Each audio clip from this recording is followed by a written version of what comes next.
ግንቦት 24 ቀን 2018 ዓመተ ምህረት ያገዛዙን የስሙላ ምርጫና የህዝባችን የህልውና ትግል ወቅታዊ ሁኔታ አስመልክቶ ከአማራ ፋኖ ብሔራዊ ንቅናቄ የተሰጠ መግለጫ። በኢትዮጵያ ፖለቲካ ታሪክ ውስጥ የጎላ ድርሻ ያለው የአማራ ህዝብ በየዘመናቱ የተነሱን ውጫዊ ጠላቶች በመፋለምና ድል በማድረግ የኢትዮጵያን ብዝሃነት እንዳላከበረና እንዳላነበረ ሀገርን ከነልዩ ልዩ ጌጦቿ እንዳላቆመ ሁሉ የውጭ ጠላት ከውስጥ ወደረኞች ጋር በመቀናጀት በከፈተበት የግማሽ ምዕት ዓመት በላይ ስነ ልቦናና የአካል ጦርነት ህልውናው አደጋ ላይ መውደቁ ይታወቃል። በተለይም ካለፉት 3 ዓመታት ወዲህ ይፋዊ የዘር ማጥፋት ጦርነት በአብይ አህመድና ቡድኑ ታውጆበት ጠላቱን በመመከት አስደናቂ ታሪክ በመጻፍ ላይ ነው። በመንግስትነት ስም ስልጣን የተቆናጠጠው የቀውስና የእልቂት አገዛዝ በህዝብ ድጋፍ ያገኘውን ቅቡልነት በክደት አሽቀንጥሮ ከጣለ በኋላ በምርጫ ስም ስልጣኑን ለማራዘም ሲንደፋደፍ መቆየቱም እንዲሁ ይታወቃል።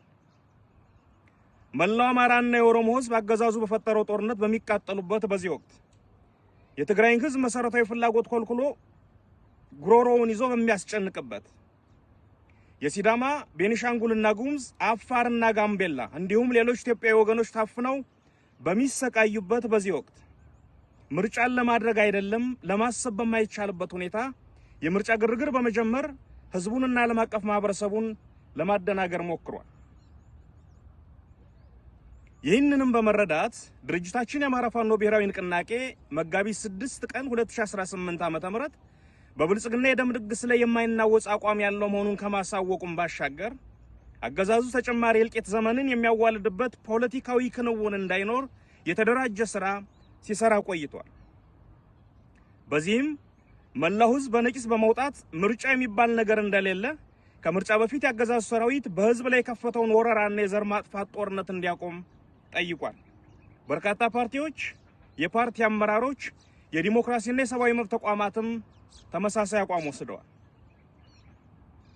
በተለያዩ ቦታዎች ይደረጉ የነበሩ የምርጫ አስፈጻሚዎች፣ የታዛቢዎች፣ የምርጫ ቦርድ ሰዎች ከምርጫ ጋር የተያዙ እንቅስቃሴዎችና የምርጫ ቁሳቁሶች እንቅስቃሴም መካሄድ ሳይችል ቀርቷል።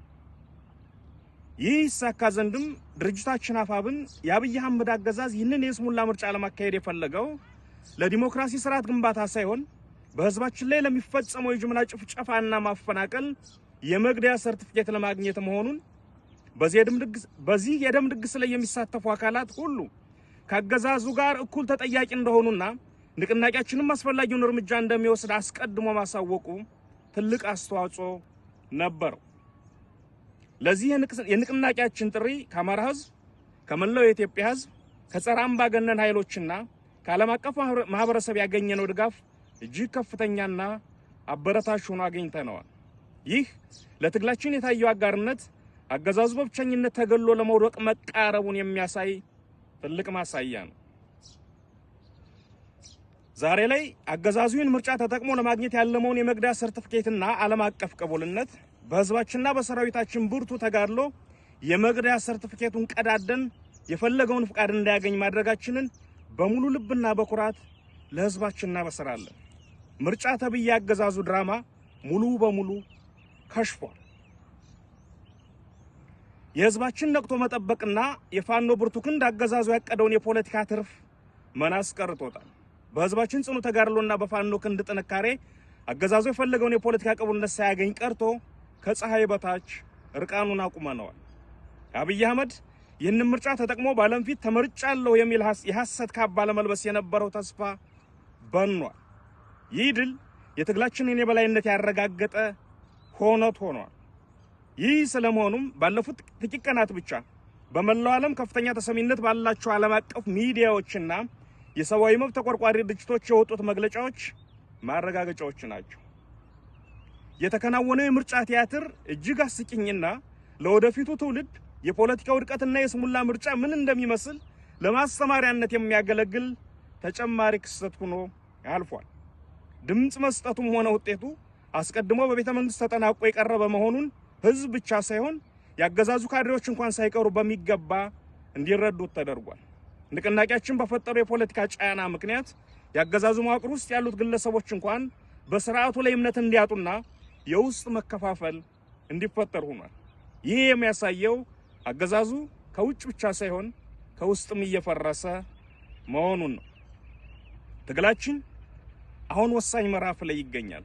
አምባገነኑና ደመጣጩን አገዛዝ ለአንዴና ለመጨረሻ ጊዜ ከመንበሩ አስወግደን የህዝባችንን ህልውና ዋስትና የምናረጋግጥበት ጊዜ ቀርቧል።